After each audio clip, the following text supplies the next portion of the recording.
굿즈 제작을 고민하시는 분들이 가장 많이 물어보시는 질문 중 하나가 있는데요. 실제로 판매까지 이어지는 굿즈는 어떤 제품인가요? 키링이나 아크릴 같은 제품들도 물론 많이 제작하지만 실제로 구매 전환율이 높은 제품들은 조금 다른 특징을 가지고 있습니다. 바로 사용자의 실생활에 자연스럽게 녹아드는 제품들입니다. 그 중에서도 대표적인 제품이 바로 데스크패드, 흔히 말하는 장패드인데요. 이 제품이 왜 중요한 거냐면 단순히 소장하고 끝나는 굿즈가 아니라 사용자의 집 책상, 사무실 책상 혹은 작업 공간, 거기에 게이밍 환경까지 매일 사용하는 공간 안에 자연스럽게 자리 잡는 제품이기 때문입니다. 즉 굿즈를 구매하는 순간으로 끝나는 게 아니라 그 이후에도 계속 사용되면서 사용자의 일상 안에 남게 되는 제품인 거죠. 그래서 요즘은 데스크패드, 장패드를 단순한 굿즈가 아니라 자신의 작업 공간이나 책상을 꾸미는 하나의 데스크 셋업 아이템으로 구매하는 경우가 굉장히 많아졌습니다. 이런 제품들은 구매에 대한 부담도 낮고 실제 사용 가치도 높기 때문에 굿즈 중에서도 판매 전환율이 높은 제품군에 속합니다. 그래서 오늘 영상에서는 데스크패드를 제작할 때 완성도와 단가를 결정하는 핵심 요소들, 그리고 실제 판매용 굿즈로 제작할 때 반드시 신경 써야 하는 실무적인 포인트들을 굿즈 제작 전문가 기준으로 정확하게 설명드리겠습니다.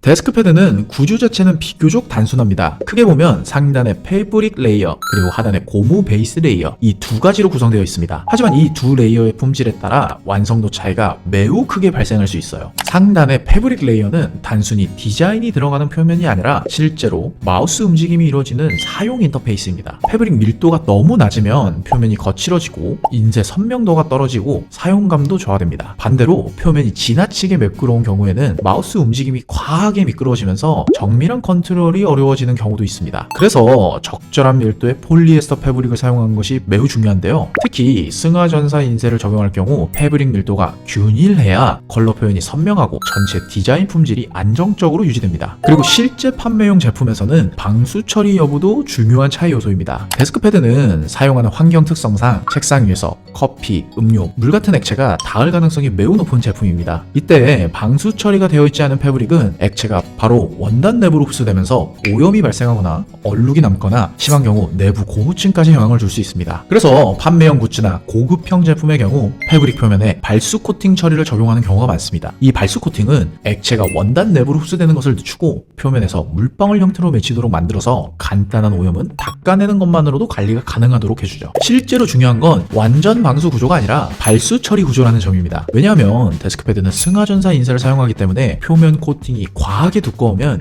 인쇄 품질이나 표면 질감에 영향을 줄 수 있기 때문이죠. 그래서 인쇄 품질과 발수 성능의 균형이 맞는 패브릭을 사용하는 것이 매우 중요합니다. 실무 기준에서 정리하면 판매용 굿즈 기준으로는 승하전사 인쇄에 적합한 폴리에스터 패브릭, 균일한 표면 밀도, 기본적인 발수 코팅 처리까지 이 세 가지 요소를 갖춘 원단을 사용하는 것이 가장 안정적인 선택입니다. 이 부분이 실제 사용 경험과 제품 완성도를 크게 좌우하는 요소이기 때문이죠. 하단 고무 베이스는 보통 천연 고무 또는 합성 고무 소재를 사용합니다. 이 고무의 밀도와 두께에 따라 쿠션감, 책상 밀착력, 내구성까지 상당히 달라지게 되죠. 저밀도 고무를 사용하면 단가는 낮아지지만 사용 중 말림 현상이나 변형이 발생할 수 있어요. 그래서 판매용 제품 기준으로는 밀도가 안정적인 고무 베이스를 사용하는 것이 중요합니다. 데스크패드 두께는 보통 3mm, 4mm, 그리고 5mm까지 이 세 가지 구간으로 제작되는 게 통상적입니다. 여기서 중요한 건 단순히 두께가 아니라 고무 밀도와 두께의 조합입니다. 3mm는 단가가 낮지만 쿠션감이 상대적으로 부족하죠. 4mm는 사용감과 단가의 균형이 가장 좋은 구간으로 실제 판매용 굿즈에서 가장 많이 사용하는 기준입니다. 5mm는 고급형 제품에 사용되며 쿠션감이 뛰어나지만 단가는 그만큼 같이 올라가게 되죠. 굿즈 제작 기준으로는 중간 단계에 있는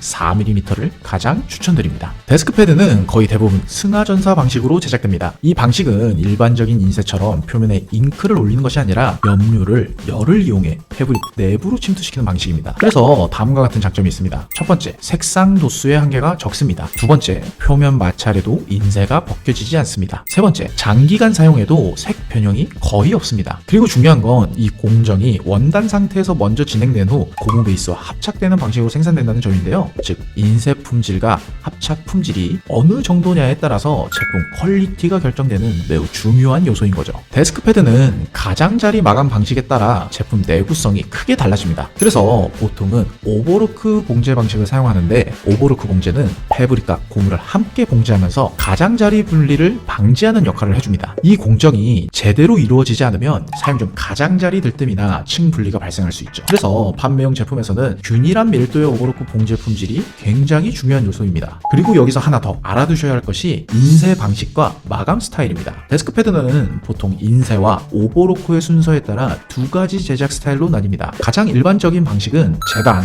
전사, 오버로크 봉제, 이 세 가지 순서로 이루어집니다. 이 방식은 먼저 사이즈에 맞게 재단하고 패브릭에 승하전사 인쇄를 진행한 뒤 마지막에 오버로크 봉제를 넣는 방식입니다. 이 경우 인쇄 영역은 오버로크 안쪽까지만 들어가게 됩니다. 그래서 제품 가장자리에는 오버로크 봉제 라인이 깔끔하게 보이는 구조이죠. 대부분의 데스크패드 혹은 장패드 굿즈가 이 방식으로 제작됩니다. 제작 공정이 안정적이고 내구성 관리도 쉽고 오버로크를 통해 포인트를 살리기도 좋거든요. 두 번째 방식은 디자인을 끝까지 살리는 방식인 선 오버로크 후 전체 전사 방식입니다. 먼저 장패드 형태로 제작하고 오버로크 봉제까지 완료한 뒤 그 위에 전체 승하전사 인쇄를 진행하는 방식입니다. 이 방식의 특징은 디자인이 오버로크 라인 위까지 끊김없이 이어진다는 점입니다. 그래서 그래픽 디자인이나 캐릭터 이미지가 제품 끝까지 표현되는 장점이 있죠. 특히 캐릭터 굿즈나 일러스트레이션의 디자인 완성도가 중요한 경우에는 이 방식을 많이 채택하고 있습니다. 다만 제작 실무에서는 이런 차이가 있어요.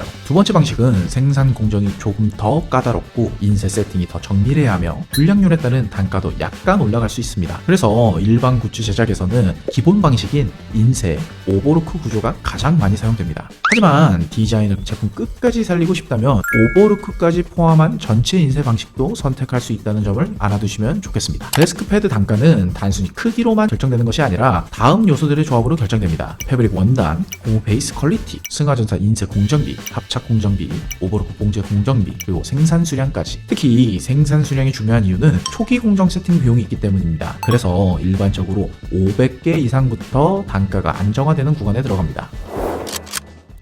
정리해보면 데스크패드는 사용자의 책상 위에서 매일 사용되는 제품이기 때문에 굿즈 중에서도 실제 사용기간이 길고 구매 만족도가 매우 높은 제품입니다. 하지만 같은 데스크패드라도 패브릭 원단 품질, 고무 베이스 두께와 밀도, 승하전사 인쇄 품질, 발수 코팅 여부, 그리고 오버로크 마감 방식까지 이런 다양한 디테일들에 따라 제품 완성도와 단가가 꽤 크게 달라집니다. 그래서 실제 제작을 진행하다 보면 이런 질문들이 가장 많이 나오게 됩니다. 우리 브랜드에는 어떤 두께가 맞을까요? 디자인이 끝까지 들어가게 제작할 수 있을까요? 판매용으로 만들려면 단가는 어느 정도가 적당할까요? 몇 개 정도 제작해야 가격이 안정적일까요? 이런 다양한 질문들은 제품 목적, 판매 가격, 브랜드 디자인 이 세 가지를 같이 보고 설계하느냐가 굉장히 중요합니다. 하지만 대부분 데스크패드를 처음 제작하시는 분들에겐 제작업체를 찾는 일부터 실제로 팔릴 만한 굿즈를 설계하는 모든 과정까지가 너무나도 큰 난관이죠. 만약 여러분들이 조금이라도 굿즈 제작과 관련하여 고민이나